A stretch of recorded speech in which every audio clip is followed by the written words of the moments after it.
What's up, everybody? Today we got a video about my favorite team out of any sport, the 49ers. More specifically, I want to talk about Brock Purdy, what's next for our franchise quarterback, and why does he get so much hate? Let's get into the video.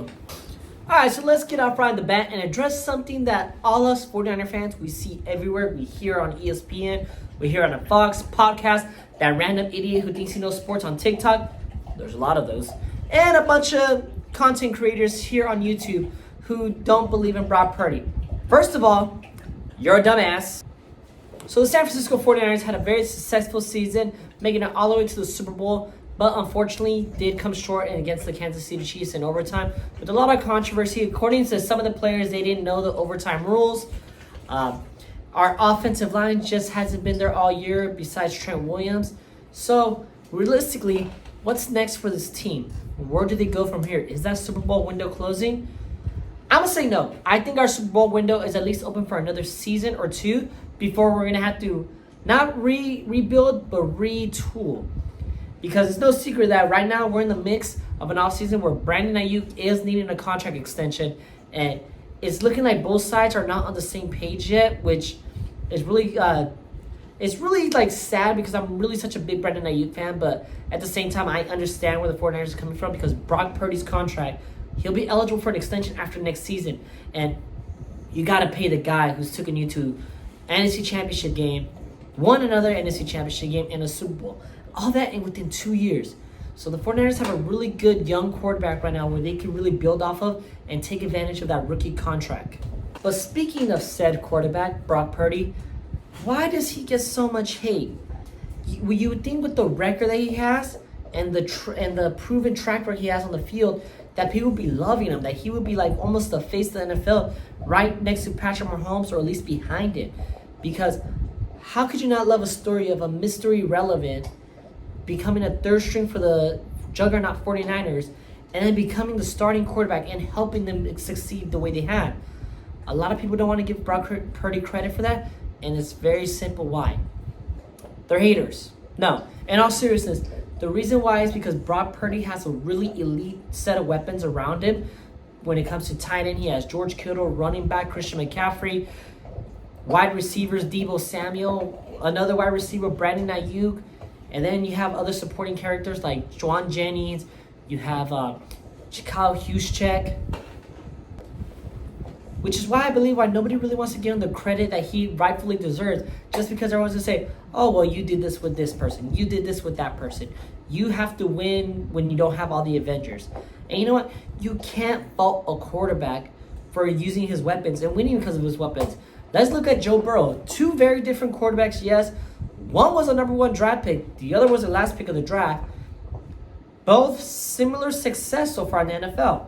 And I don't really hear a lot of people giving Joe Burrow the same kind of like grief that they give Brock Purdy.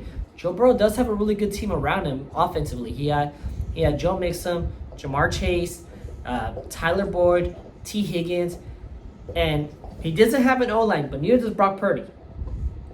The 49ers O-line is bad, aside from Trent Williams. It's very, very bad. The NFL ranked us 18th in O-line, and I believe that's very generous. I believe that O-line was a bottom 20 NFL O-line. But anyway, and then we look at the defensive side. He does have a lot of studs on defense. You got your Nick Bosa's, you got your Javon Hargraves. We did lose Eric Armstead and Chase Young, but they were there last year. Then the linebackers, we have Fred Warner, Dre Greenlaw, Hufanga, who's going to come back in, and Chardavius Ward. You have a lot of star players around the scene. So it makes sense why people don't want to give Brock Purdy credit. But the stuff that they be spewing, for example, I have a really personal hatred with Nick Wright. He doesn't know who I am, but I know who he is.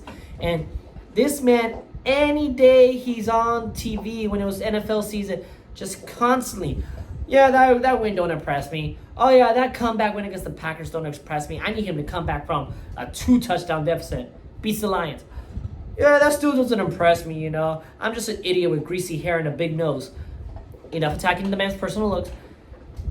For some reason, he's like what a lot of reporters, journalisms like to do is they want to stick to a hot topic and stay relevant by trashing Purdy. Do I believe he thinks Purdy's horrible? No, I think he knows he gets the reaction that he's getting from talking negatively of Purdy. The people from the Ringer, same thing. They know it's a clickable article, clickable video if you say Brock Purdy's bad. And you know, it gets the right reaction because I mean, look at me. I'm making a YouTube video personally naming those people. But there's even people on the old 49er fan base who just doesn't believe in Purdy. And I just want to ask why. There's people out there, and they know who they are, who are still on the Jimmy G hype train. Homeboy's the backup for the LA Rams, our rival. You need to let that go. He ended up becoming the backup for the Raiders. It's not happening. But Brock Purdy's just going to continue to get hate up until the day he retires just because he's not 6'4". He doesn't have the best 40-yard time. He wasn't a first-round pick. Let's put it this way. I've heard it many times, and I agree with it. If Trey Lance was doing what Brock Purdy is doing right now, Trey Lance will be up there with the Patrick Mahomes conversation. And that everybody knows that's true because third overall pick, NFC Championship, and a Super Bowl appearance. Oh, dude, media will be eating that up. But because it's Brock Purdy, a guy who was drafted, the last pick of the draft, wasn't expecting to start for anybody right off the bat, or let alone even start as an NFL quarterback, nobody wants to give the man credit. And it's a very shame because he's doing a lot of special things that he can keep plays alive, make circus plays, puts the ball in tight windows. And I just don't understand how people can hate such a lovable underdog story. Maybe it's because he plays for the 49ers, which is kind of a similar situation if you play, for example, the Dallas Cowboys, where Dak Prescott gets an unnecessary amount of hate. Does he deserve some of it? No, I don't think no one really deserves the hate that they get. But a lot of the blame that Prescott gets is almost the same kind of blame Brock Purdy gets when both respective teams lose a game. So I think it's just these big market teams that, you know, when you're the quarterback for them, you have a microscope on you and you're just never going to please anybody realistically. In all seriousness, and as unbiased as I try to be, Brock Purdy is legit a top 10 quarterback in the NFL. And I don't think he's on the lower half. I think you could put him perfectly at 5 or 6.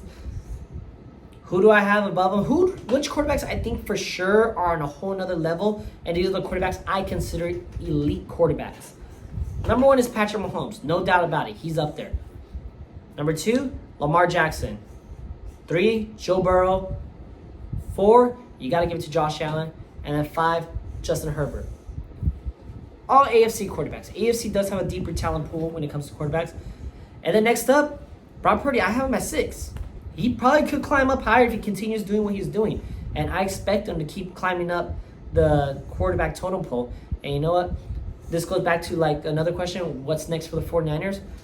First things first is they need to figure out the Brandon Ayuk situation because from what I hear is they're calling all the NFL teams who have a draft pick in the teens from what I saw on Twitter. And that realistically means they're trying to get a trade for Brandon Ayuk for a higher first-round draft pick, which realistically, I hope both sides can just get down together and make a contract deal happen. I just don't know how you could get it done because for what it sounds like, it might not even be the money situation. It might be more the usage situation. Ayuk wants to be the number 1 target. He wants to be the number 1 receiver on the football team, which the 49ers are not really of a pass-happy offense. This past season, yes, but they still rely heavy on the run. They still rely heavy on wide receivers blocking, and there's no guarantee that you're going to get the ball the way Brandon Ayuk wants to. I believe Brandon Ayuk wants to be in the echelon with Devontae Adams, Justin Jefferson, CeeDee Lamb, and he has the talent. But I think another thing that you need to keep your eyes on is the 49ers have a lot of mouths to feed because we got McCaffrey, Debo, who we're already paying, George Kittle, who's still under contract. He can be the number 1 option, but I'm not sure if he's going to be the number 1 option that he wants to be. So that's the first thing the 49ers need to do is figure out the Brandon Ayuk situation, either get a good trade package for him or beef up that O-line. Second thing the 49ers need to do, I just mentioned it, they need to beef up that O-line because I will die on this hill if we had a better O-line in the Super Bowl.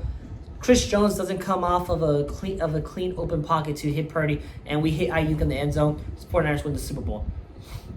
But it's something that he's been dealing with all year. Like, you could see countless efforts where he's just having to keep plays alive with his feet, which thankfully he can. But it's hard to continue to do that when you have like 300-pound man rushing at you full speed. And we just really need to get him some better protection. Not only that, too, because he has had an elbow injury. We just need to make sure we keep this guy safe, clean, and away from any injuries. And next thing I think they need to do is stay healthy. That's the main thing. I can't really complain about the injuries we had last year because it wasn't a lot, but it just comes down to staying healthy and just get the right medical training staff in to get these players on the go. And I feel very confident going to this season coming up that the Niners could make it back to the Super Bowl, but it's not as easy as it sounds. I mean, hell, we were in the Super Bowl in 2019, and we didn't come back to it till like 4 years later. So it's not an easiest thing. I think Debo said it best, but it looks like all the players are still hungry, motivated, and hey, we gotta beat the Chiefs someday. We have to beat that damn Kansas City Chiefs eventually. Guys, that's all I really have for today. Nothing too crazy on this video, just talking about the Niners and what I feel about Brock Purdy and about the team going forward. I do plan on doing more in-depth coverage too once the draft is up. I mean, we're gonna have lots of stuff to cover, who we drafted, how's it's gonna work out, and then mini camp, OTAs, and everything. I really miss football, and it's not gonna be gone forever. So let's just hope we can get through this offseason with less drama, specifically us Niner fans. First NFL offseason, we're not gonna have QB controversy. I hope.